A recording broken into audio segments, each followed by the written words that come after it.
What is happening, everybody? James Hancock here. I'm back with a video where I'm going to share my first impressions of Lords of the Fallen. I've still got a long way to go in the game, so it's not a complete and total review. However, my thumb is completely, totally fucking raw from playing the game all goddamn weekend. I didn't start playing it until Friday night, then spent all day Saturday and Sunday playing it. And at this point, I can't stop thinking about it, and I'm getting increasingly obsessed with it. So even though what I would rather be doing right now is just playing the game, I just wanted to pause, tap the brakes, share my initial thoughts, and then I can do the deep dive into the rest of the game. And not to worry, if you're still on the fence about whether or not you want to spend money on this game, this video will be spoiler-free. However, there's one piece of praise that I want to offer to this game that I can't do without sharing at least one spoiler, so I'll save that for the end of the video. But there was a moment where I was playing the game where I was like, oh my fucking god, like it was a beat or a moment that was clearly put into the game to appeal to all like the diehard Dark Souls fans or Elden Ring fans, basically all the From Software fans, because this is a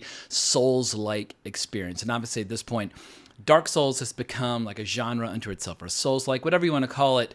And some manage it better than others, but I think this is the best Souls-like game that I've played since Mortal Shell. And Mortal Shell I loved, and I thought it was really cool, and it managed to be its own thing with its own unique form of gameplay, with its own style and atmosphere.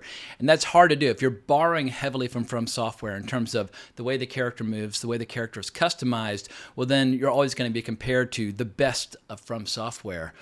But I think Lords of the Fallen pulls it off as well. Lords of the Fallen obviously borrows heavily from Dark Souls 3 and is more or less kind of loosely inspired by Elden Ring. But in the end, it does manage to be its own unique thing. It's its own unique franchise. But I should add that this game is a successor to the 2014 game of the exact same name. I don't know why they did the exact same name. I'm sure there's some history there with Hexworks and CI Games and that sort of thing. I don't know the full history of the game developer, but I am blown away by the fact that they're able to explore this category, explore this subgenre of gaming, while at the same time creating a world, a flavor, and a style that does feel unique to itself. And I think the real key is the umbral realm. In the same way Mortal Shell had the mechanic where you could kind of like be knocked out of your body and then hop back in or go completely hard. Like that was like unique to that game. In this game, you're basically these badass, hardcore fucking warriors wandering through this hellscape of doom and misery and undead and horrible monstrosities. But the what makes it interesting is that at any given time you can raise your lantern or your lamp and see into the umbral realm, which is even more horrible than the environment that you're currently exploring. And at times, just due to the way that the puzzles are constructed or the navigation's constructed, you do need to step all the way into the umbral realm. And once you're in the umbral realm, what makes it interesting is like you have this ticking clock scenario where it gets increasingly dangerous. The longer you stay in there, the more powerful the mobs become and the greater rate at which they'll attack you. It's almost like they resent the fact that you're even in there. But as you start to proceed deeper into the game, you realize, oh, well, that's the best place to farm. They don't call them souls in this game. They call them vigor. I think they call them vigor. Anyway, you're farming souls. But what's really cool about exploring the Umbral Realm is that it allows you to look at every zone with fresh eyes. Because when you're in the Umbral Realm, there are different pathways that are available. Or a big giant area that might have seemed totally empty and blank beforehand, now you'll see has the world's most gargantuan skeleton with platforms connected to its body, just totally opening up passageways to areas that were previously inaccessible. And that aspect of the game leads to additional shortcuts. It just helps everything feeling fresh, because if you play any game like Dark Souls or Dark Souls 3 or whatever for a very long time, the zones start to feel stale over time. No matter how perfectly they might be designed, no matter how memorable they might be, at a certain point, you know what? I know every inch of this place. I'm getting sick of it. Well, if you're getting sick of Lords of the Fallen, go into the Umbral Realm, and the whole game feels like it's got a fresh coat of paint. But I'm getting way ahead of myself. I wrote this giant outline ahead of time of all the things that I wanted to tackle, and I'm just zigzagging all over the place and hitting everything in the wrong order. So let me slow down and go step by step, because I feel like I don't want to overlook any of the key details. But just so you know where I am currently in the game, I'm at level 50. I've experimented a bit with customization, a bit with crafting or upgrading gear. I've killed a decent number of bosses. I still have many bosses left to go. I don't know if I'm roughly halfway through the game, because I don't know how long the game is, but the game is big. It feels large. It feels larger than Dark Souls. Definitely feels way larger than some of the other Souls-like games like Mortal Shell. So I'm thrilled that there's so much to explore, Because who knows, it might be a long goddamn time before we see any DLCs or additional content for Elden Ring. And I feel like Elden Ring is definitely like the gold standard by which all these kinds of games are judged. But Lords of the Fallen is an excellent placeholder. It's not my favorite game of the year. That honor still belongs to Baldur's Gate 3, and who knows, Baldur's Gate 3 might be one of those games where I'm like, for the next 5 years, like, well, this game's pretty good, but it's not as good as Baldur's Gate 3. A game on that level, those come along once a generation. Like, it's just a complete and total game changer for the entire industry. So Baldur's Gate 3 is my game of the year, and I don't think anything's going to come close. But this is a strong contender for second place. I like Lords of the Fallen more than Starfield. I don't know if that's a controversial opinion or not. It seems like Starfield, over the last couple weeks, enthusiasm for that world has been kind of fizzling. I know there'll be a few diehards that will continue to mod it and play it for years to come. But I'm frankly, I can't go back to Starfield. I played for like 2 weeks and then I totally quit. I can easily see myself playing Lords of the Fallen for like a fucking year, because I want to play it through and then I want to go back and I want to play it through with a completely different build. And I haven't figured out whether or not I've unlocked any of the hidden classes yet. There are hidden classes that you can unlock with certain quest lines that take like the whole game to complete. But I think when I go back to do my fresh playthrough, I don't want to start with a stronger character with more gear and more spells and more levels. I kind of want to do the reverse. I want to go all the way down to level 1 and build a character completely, totally from scratch without any sort of assets or benefits, because part of this game, or part of like the fun of it, is just the grinding and the flavor. It's very metal. If you're into heavy metal, you're gonna fucking love Lords of the Fallen. And I say this as a total poser who listens to almost no heavy metal, but what I mean by metal, it's like there's a certain just like aggressive, like kick-ass flavor or attitude or atmosphere to the game, where it's like, this game is not fucking around. This game is trying to kill you every step of the way. And I think some players might be frustrated by the level of difficulty, but like with the best of From Software games, even though it's tough, it's fair. And if you go into a boss encounter or a room full of a bunch of mobs, and you really look at it analytically and strategically and just slow down, like don't even try to hit anything. Just focus on staying alive and watching the move set and like learning the dance. Once you learn the dance, the mobs will go down, the bosses will go down. And games that are tough but fair, I find strangely relaxing, because a weird thing will happen with these kinds of games where bosses that seemed impossible, suddenly you find yourself looking forward to them because you know the dance, you know the move set, and then it becomes just incredibly relaxing and enjoyable just to grind through the game in the most efficient way humanly possible. But getting back to the whole metal aspect, I knew there was going to be kind of a metal flavor to this world when I saw the which trailer was it? Hang on, I've got it written down. There were a bunch of different trailers, but there was one specific one that got me sucked in. Yeah, so it was the exclusive extended gameplay reveal trailer. That's a mouthful, but I think I saw that maybe like 4 months ago or 5 months ago, and as I was watching it, I was like, all right, cool cinematic, but I've been lured in by cool cinematics in the past to play games that end up not being that great. So I've learned the hard way. Don't get sucked in by great cinematic trailers. However, as the trailer continued, about halfway through, I heard this cool music kicking in. I was like, ooh, that sounds interesting. And then suddenly it was just like, I wanted to play fucking air guitar while watching the trailer. And as it turns out, it was the song Fear of the Dark by Iron Maiden. Iron Maiden? Excellent! Execute them. Bogus. And as I was watching this and I looked up the song afterwards, I was like, did I waste my entire childhood by not listening to Iron Maiden? Because that kind of song, like if you love D&D and you love Frank Frazetta paintings and you love like Conan the Barbarian or Robert E. Howard stories, like if you love dark adult fantasy, this song Fear of the Dark, it's the perfect song to go along with any sort of story, movie, show, game, whatever that embraces the world of dark adult fantasy. And what do I mean by dark adult fantasy? It can mean many things to many different people, whether you're talking about certain authors like R. Scott Bakker or Robert E. Howard, or certain shows like House of the Dragon. But I guess what I mean is a relentless, grim, just merciless environment with a setting that is designed to appeal to adults. Like no sentimentality, no mercy for the weak, no cheesy love stories, no political posturing or messages or pandering or anything like that. This is a game that is designed for people who just want to kick the shit out of things, or have the shit kicked out of them while wearing really elaborate, kick-ass looking spiked armor. This is a game for people who are just tired of all the bullshit and just want to fuck shit up. And the only ingredient of dark adult fantasy that this game lacks is the sexual side. When I think of dark adult fantasy, whether it's literature or shows or whatever, there's definitely copious sex, nudity, etc. I mean, look at the paintings of Frank Frazetta. That tells you all you need to know about dark adult fantasy.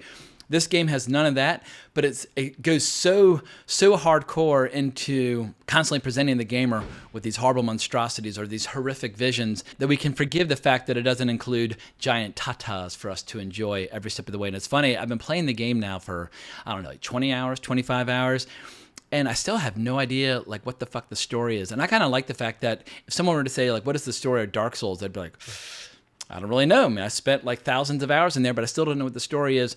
Because the story or the lore, it's interesting. It provides little insights into the world, but the reason people play these games is because of the atmosphere, that feeling of dread. It's the style, it's the vibe. And once you lean into that style and kind of embrace that overall atmosphere, you'll find yourself neglecting your personal hygiene or your professional obligations or your personal obligations or exercise or sleep because you're just going to want to keep grinding and keep playing. And even when I'm not playing the game, I find myself watching little tutorial videos over at Fextra Life, and thank you to Fextra Life for providing, I guess, like some of the videos that allowed me to kind of get over the hump. Because when I first started playing the game, and this not a criticism, but just my own personal experience, because of a few key differences from the From Software games and a few new mechanics, and they kind of hurl all this crap at you in the first like 10 minutes of the game, where the tutorial part, just like, oh my God, like please stop introducing so many new concepts in such a short period of time because I'm not retaining any of it. And I got a little angry and I got a little frustrated, but thanks to these videos over at Fextra Life, I was able to get over the hump. And once you get over the hump, it all becomes second nature. It all becomes intuitive. And so if you find yourself feeling overwhelmed at first, don't try to take in the whole picture all at once. Like just focus on one or two like key aspects of gameplay.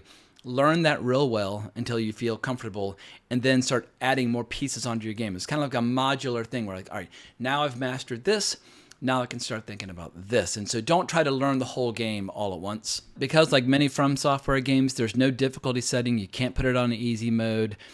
And as I mentioned before, it's fair, but it is tough.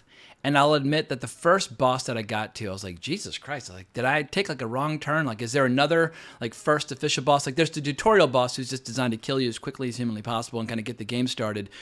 But I would say perhaps they overdid it with the first boss. And it seems like there are a lot of games these days where they deliberately have like a skill check early on in the game. Like Armored Core 6 did that with the tutorial boss there.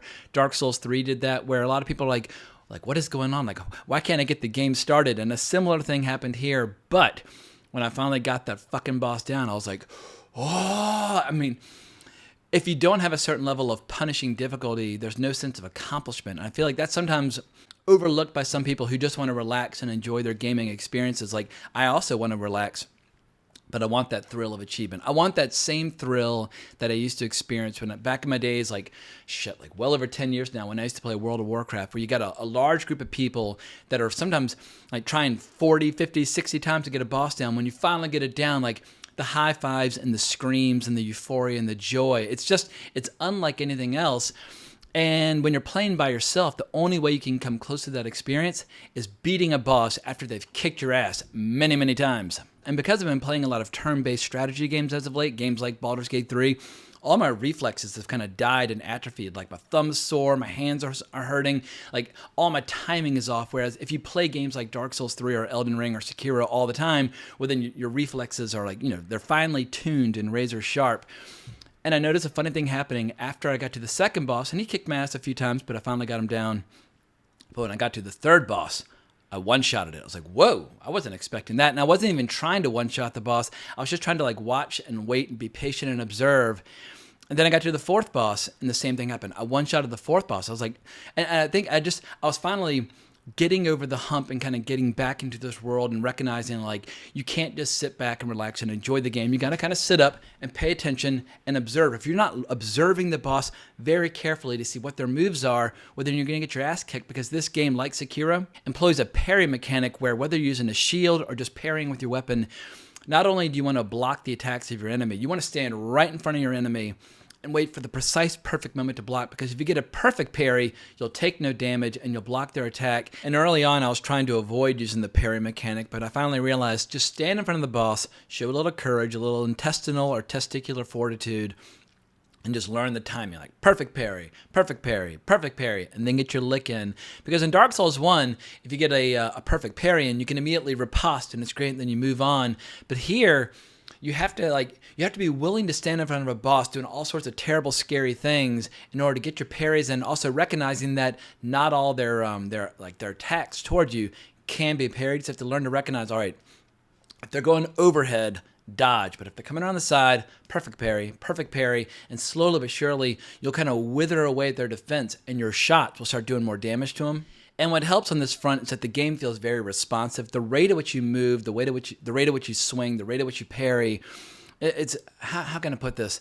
Like, there's some games like Dark Souls 2 where I felt like the way you moved felt like kind of slow and sluggish, whereas with Dark Souls 3, the movement felt just right. Like when you're running around, the rate at which your feet hit the ground, the sound that you hear, it needs to feel just right, where you feel like you're in perfect control over your character. And that's hard to do, and I feel like this game has found that sweet spot. And so then when you get into a high-risk, high-reward scenario where you're trying to parry a boss, it totally feels worth it. But one criticism I have on this front, there are no backstabs, and it's hard to let go of like 10 years of muscle memory, but I'm so used to constantly kind of like blocking or parrying and constantly moving around or countering a mob and then going for that backstab, and so I'm constantly circling for backstabs, which don't happen. But that's just, and once again, 10 years of muscle memory from Software. It's hard to unlearn like those instincts. And the game does this cool thing, which some people might find frustrating, but they postpone the point where you can start upgrading your gear, because they really want you to learn the mechanics. And I feel like, I guess a lot of times,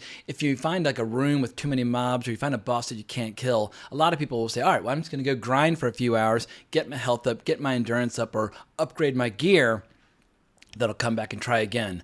You can upgrade your stats, but you can't upgrade your gear. And because you can't upgrade your gear initially, the scaling is terrible. So even if you get your strength really high, because the scaling is wrong on your gear, you're not going to see that many benefits. And so at a certain point, you have to embrace the inevitable. Play the game the way it's designed to be played, and then at a certain point, you will unlock the blacksmith, and then you can start upgrading your gear. And at that point, you absolutely will be needing to upgrade your gear.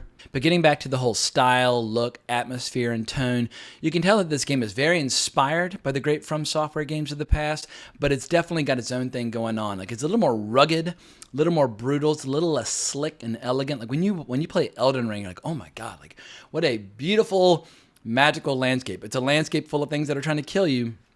But when you're riding along on your mount, you're like looking at the environment around, like, oh my God, like what a beautiful looking game. Never at any point in this game are they trying to like have you like pause and wonder at like the beauty of the game. It's always like, oh my God, look at all that horrible stuff over there. Oh my God, look at all that horrible stuff over there. This is a rugged, ruthless environment that never really lets up. And then of course, because of the umbral realm, when you shine your lamp or your lantern, I need to check if it's a lamp or a lantern, but when you shine a light on a wall, I remember at one point I just shined it randomly on some random wall, which just looked like a normal wall in the normal realm. But in the umbral realm, there's this big crack going down with these bony fingers trying to widen the gap and a big eyeball looking through. And it wasn't anything like moving or coming to get me, but I was like, that is so cool. That when you look at this world with fresh eyes in the umbral realm, it's just a world that is so much more bleak and so much more terrifying than the regular terrifying world that we're already exploring. And there's sometimes where the game gets so dark and so warped, it almost becomes kind of unintentionally funny. Like there are these mobs called worshippers scattered throughout the game where you might run into a room where there's like 2 or 3 people that are coming to kill you that actually know what they're doing. But they're surrounded by these worshipers where they just will sit there on their knees with their arms spread and just allowing you to hack them down. Almost like I'm happy to die in service of like whatever God that I worship. And it's just a great little detail where not only do you get fresh vigor or fresh souls, but it just reminds you that all these people are fanatics. And in that I'm playing kind of a pally build, it gives me great pleasure hacking them down. Like when I first started, I was embracing more of like a strength build. Then I started building up my radiance, picking up a few spells. And then when I realized how fucking cool the spells are when it comes to radiance in this game, I was like, all right, I'm going all in on radiance. So I probably have more strength than your average pally build. but I'm going to keep that strength there just in case I find some like really big hammers or clubs or whatever. But I'm loving the pally build, and every time I light up my sword with a bunch of radiant energy, it just it gives me a huge fucking thrill. And as far as exploration goes, as I mentioned before, there are tons and tons of shortcuts, and I do find that really satisfying. I can't stand linear games where like you just run through the zone, you finish it, you run through the next zone. I constantly find myself like doubling back or seeing like weird ladders that are inaccessible, trying to figure out how do I get to the top to knock it down. It makes going through zones a second, third, or fourth time very exciting because you're like, oh my God, like what secret passageways did I miss? Like what pieces of gear did I miss? And I think that's one thing that's going to keep people coming back to the game. It's going to help with the replayability and helping with fresh playthroughs when you realize, oh my God, like I played this through the first time and I had no idea that that all these other rooms were over there. And as far as PvP goes, I have not explored PvP that much yet, although I have been invaded a few times where you'll see these little things kind of floating in the air, and if you interact with them, it will invite people into your realm to attack you. But what's interesting is I think the player base for this game is slightly different from the player base from Software, because the From Software player base, I would say on average, has a very high skill level. Like I'm used to getting my ass kicked by invaders on a pretty routine basis in From Software games. But here I've noticed like sometimes people would just be kind of stuck or they won't really seem to know what they're doing. My first few PvP battles I won, I was like, all right, I should not be winning my PvP battles. I would say my PvP skills are at like medium or like to low. And I guess it's been a nice surge to my confidence that I have won a few PvP battles, but I expect that as I get deeper into the game, I'm expecting that that the ass kickings I'll be receiving will probably intensify, or as the old expression goes, the beatings will continue until morale improves. But I do have one major criticism for the game, and forgive me if I kind of screw up some of the technical terminology, but rendering is a big issue where sometimes you'll run into a room and it's like junk, junk, junk, junk, as you see kind of like the gaps will get filled in, and sometimes you'll get kind of like stuck in a zone as it's forming. Or if you look at an area that's too big with too much going on, the game will just completely freeze up, where like you get down to like a few frames per second. If you're used to playing at, however many frames per second you prefer to play at, like it feels almost like the problems I would encounter with like the Nintendo Entertainment System back in the 80s, where just the whole thing slows down and you end up getting killed as a result. In a game that's as difficult as this, you really can't afford any sort of slowdown ever. And there was the first major boss encounter during the cinematic beforehand. I noticed that all the features for her face, like they weren't even like completely finished, whereas I recognized her face from the trailer. I knew what she was supposed to look like. I was like, all right, this is annoying. This is a game that feels unfinished or incomplete.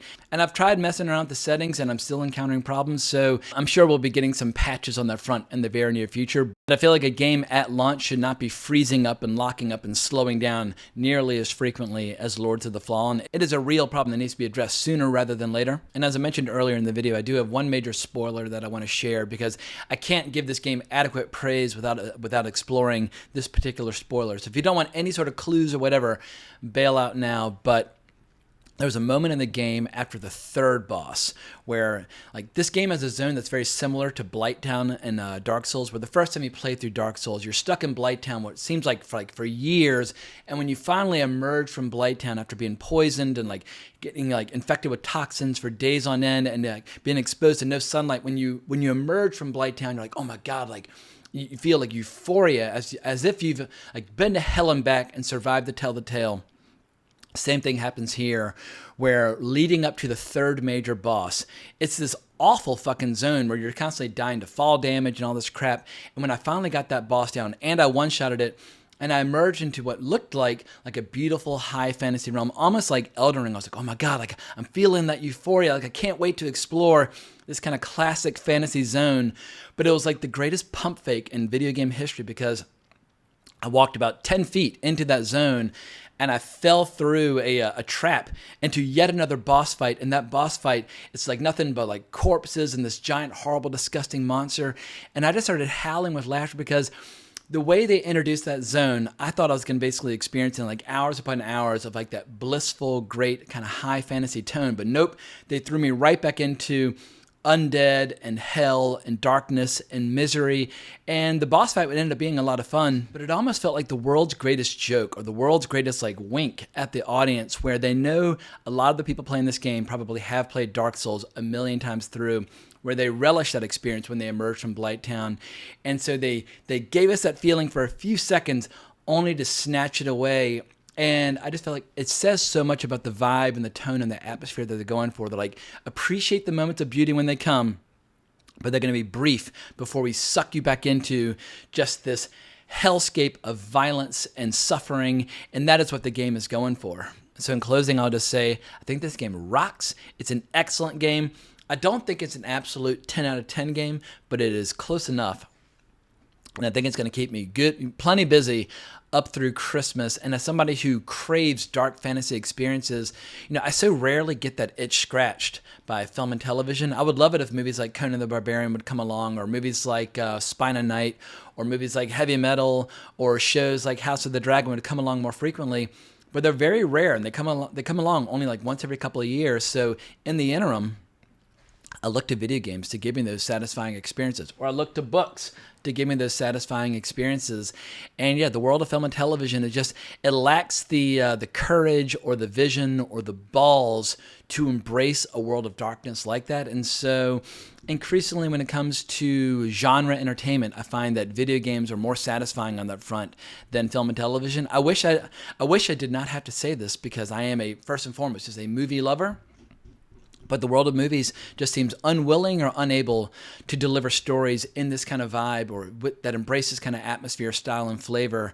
But video games, just a couple weeks ago, I played Blasphemous 2, which totally embraces this flavor. And every once in a while, I'll discover a game like Salt and Sanctuary, which also embraces this kind of vibe or flavor. But for me, a side-scroller doesn't give me the Souls-like experience that I crave. To be a true Souls-like game, you have to embrace that look and that classic format that was established with like Demon Souls and Dark Souls. And I don't know how long this category of gaming will last, but at a minimum, I think it'll last up through a major DLC for Elden Ring.